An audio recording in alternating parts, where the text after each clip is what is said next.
Chapitre 15. Le mercredi d'avant Pâques, le jour. Jésus me dit: insère ici la vision de l'obole de la veuve du 19 juin 1944, corrigée comme je te l'indiquerai. Ensuite, la vision continue. 19 juin 1944. C'est seulement aujourd'hui, et avec insistance, que je vois apparaître la vision suivante.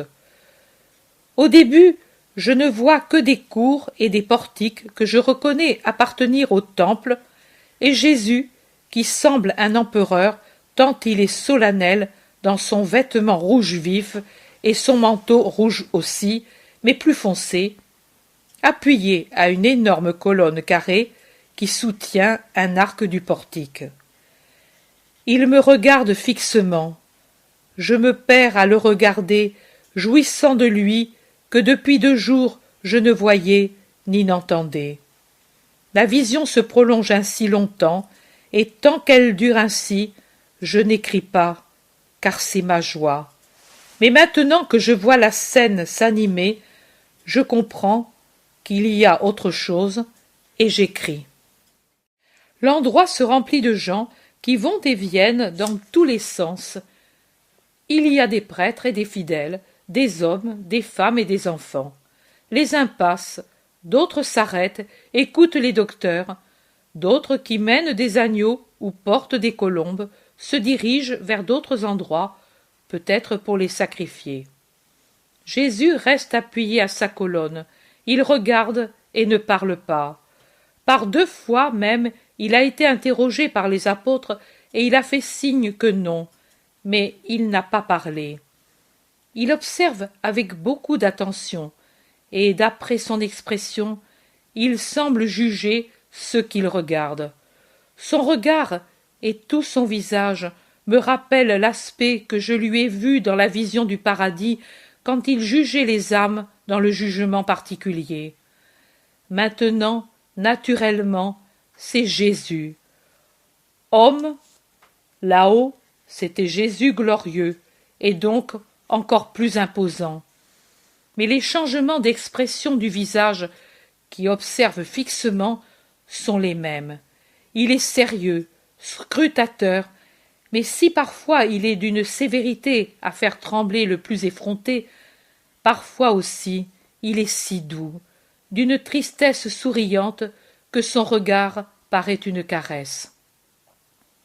Il semble ne rien entendre, mais il doit tout écouter. En effet, quand d'un groupe éloigné de quelques mètres, rassemblé autour d'un docteur, s'élève une voix nasillarde qui proclame « Plus que tout autre commandement est valable celui-ci, que tout ce qui est pour le temple aille au temple. Le temple est au-dessus du Père et de la Mère, et si quelqu'un veut donner à la gloire du Seigneur tout ce qu'il a, il peut le faire et en sera béni, car il n'y a pas de sang ni d'affection supérieure au temple. » Jésus tourne lentement la tête dans cette direction et regarde d'un air dont je ne voudrais pas qu'il s'adresse à moi.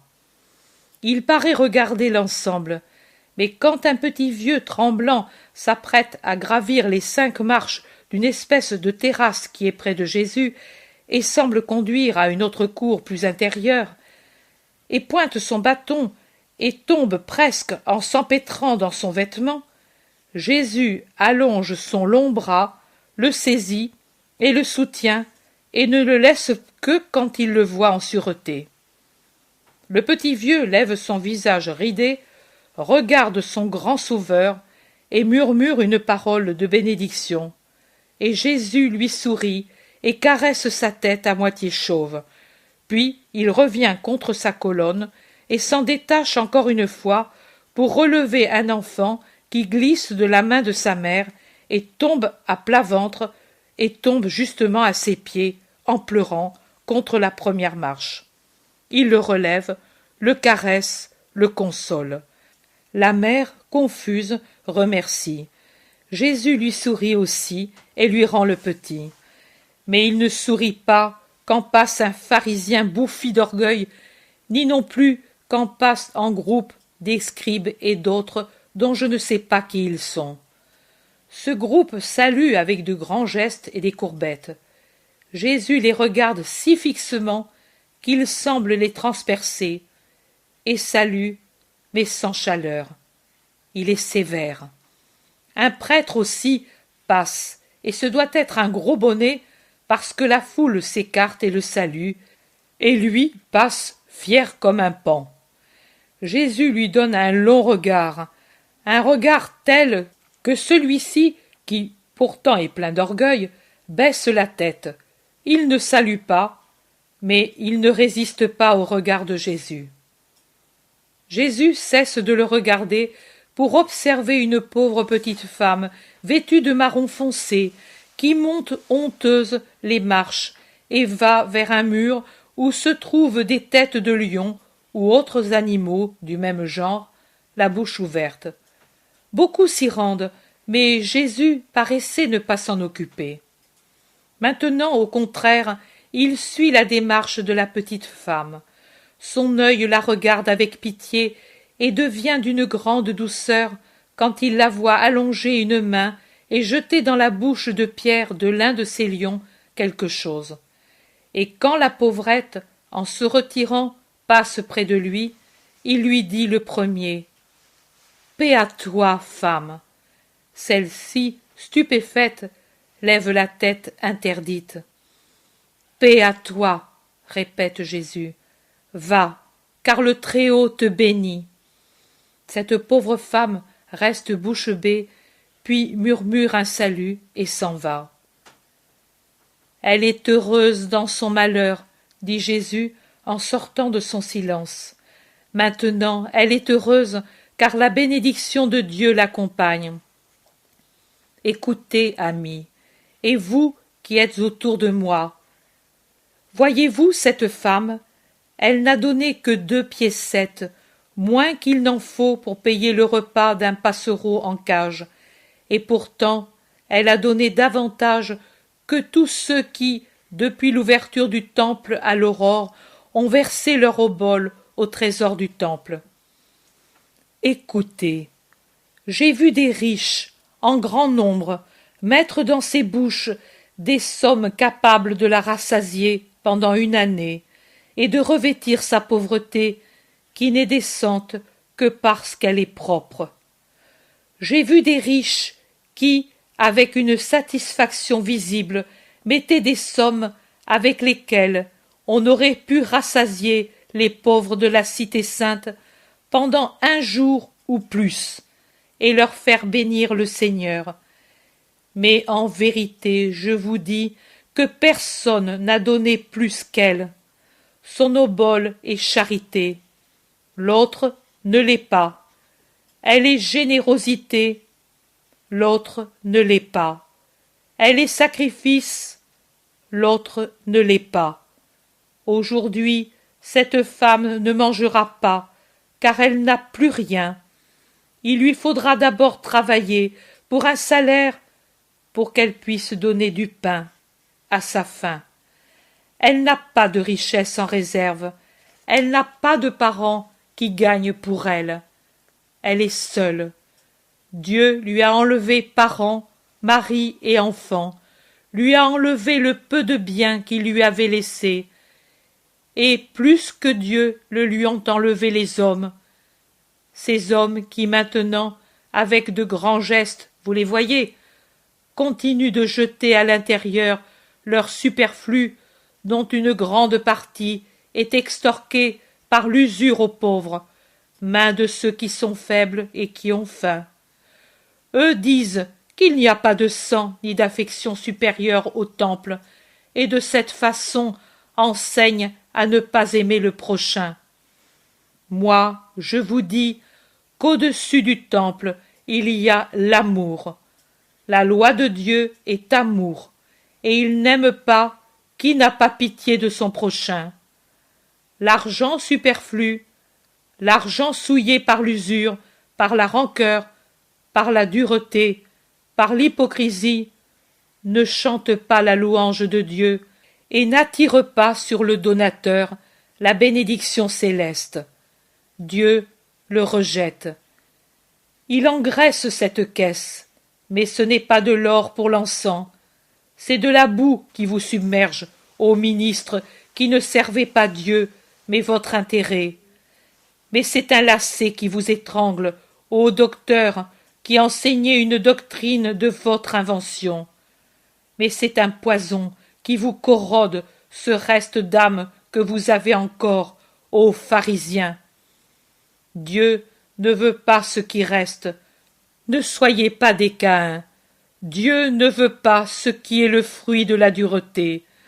Dieu ne veut pas celui qui, élevant une voix plaintive, dit « Je devais rassasier un affamé, mais on m'a refusé pour étaler leur faste là-dedans.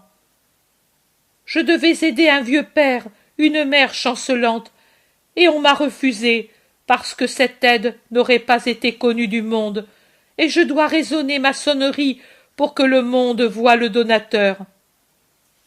Non, Rabbi qui enseigne que ce qui est reliquat doit être donné à Dieu, et qu'il est permis de refuser au père et à la mère pour donner à Dieu.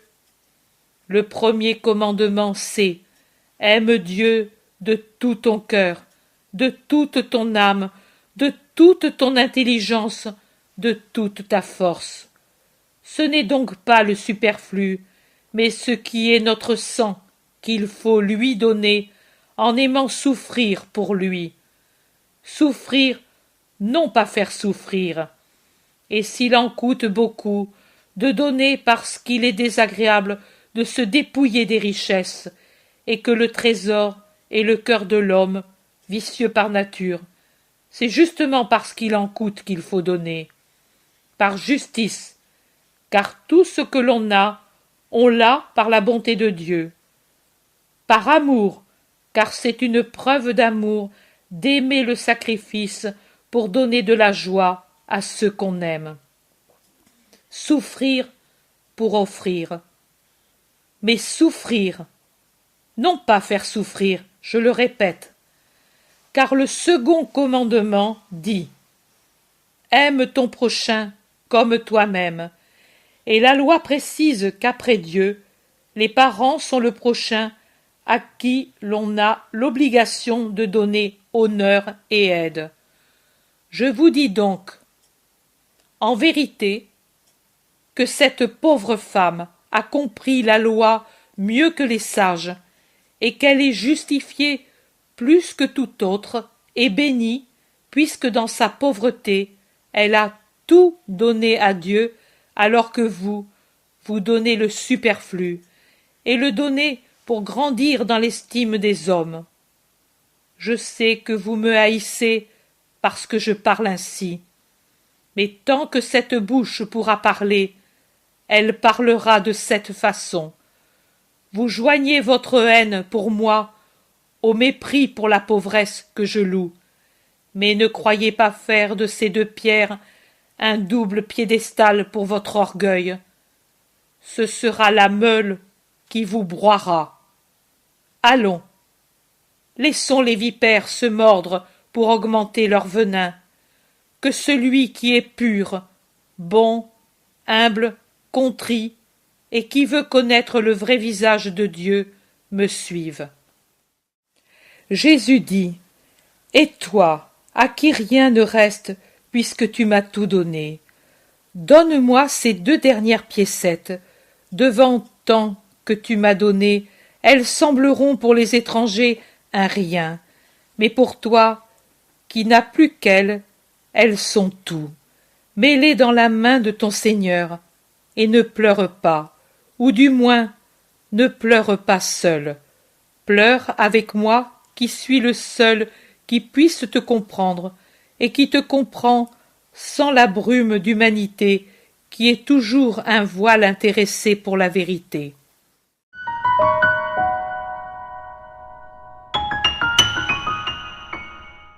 L'intérêt pour les écrits de Maria Valtorta ne cesse de grandir.